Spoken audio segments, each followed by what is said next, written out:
Bismillahirrahmanirrahim. Assalamualaikum warahmatullahi wabarakatuh.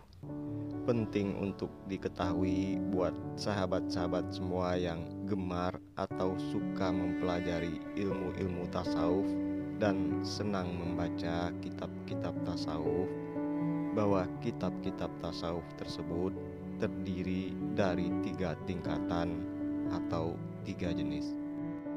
Berikut ini adalah tingkatan-tingkatan kitab tasawuf tersebut dan penjelasan masing-masing dari tingkatan tersebut.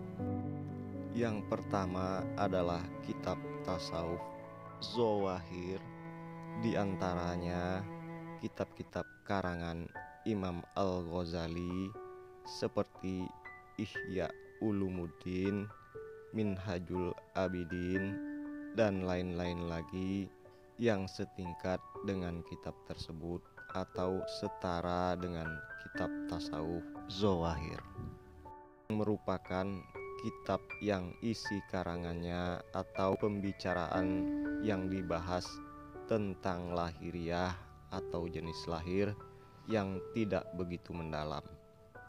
Kitab sejenis ini boleh dibaca dan difahami secara perorangan asalkan menguasai bahasa Arab.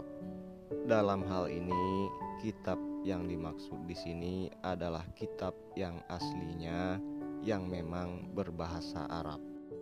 Dan yang kedua, kitab tasawuf sederhana atau menengah ataupun sedang adalah kitab yang isi karangannya sedikit di atas kitab Zawahir dan tidak pula terlalu tinggi atau terlalu berat.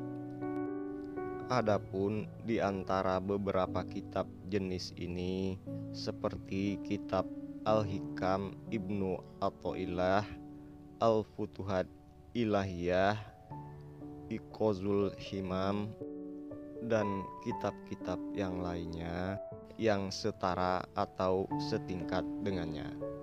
Kitab sejenis ini selayaknya atau sangat dianjurkan atau disarankan untuk berguru kepada yang ahli, karena memang sulit untuk difahami sendiri tanpa berguru.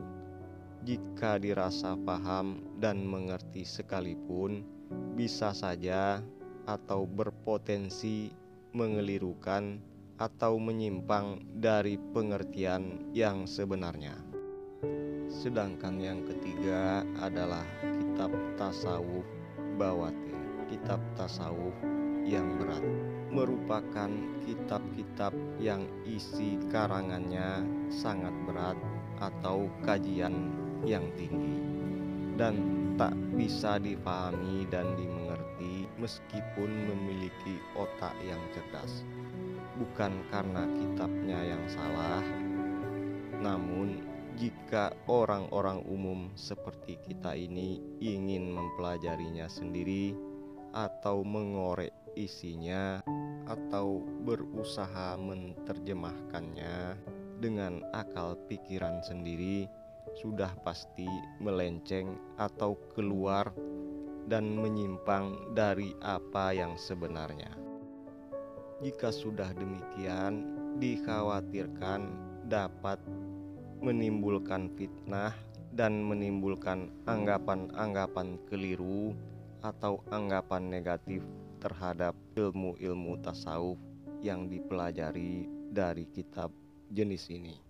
Adapun yang termasuk pada kitab jenis bawatin antara lain kitab Al-Futuhat Al-Makkiyah karya Syekh Ibnu Arabi dan kitab Al-Insan Al-Kamil karya Syekh Abdul Karim bin Ibrahim Al-Jaili, dan kitab-kitab yang lainnya yang setingkat ataupun setara dengan kitab bawatin tersebut. Bahkan sebagian dari ulama sufi atau syekh-syekh sufi yang arif mengharamkan atau melarang untuk mengajarinya. Kenapa demikian? karena kitab tersebut hanya bisa difahami oleh orang-orang yang telah mencapai atau mengalami makrifat sendiri, dan hanya bisa dipelajari dan dijelaskan oleh guru-guru yang rasih dan memang benar-benar ahli dalam ilmu tersebut.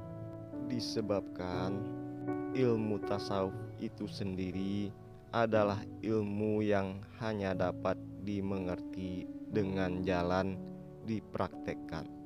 Dengan kata lain, hendaklah berguru dengan yang ahlinya dan bukanlah ilmu yang dapat dengan mudah difahami hanya secara teori.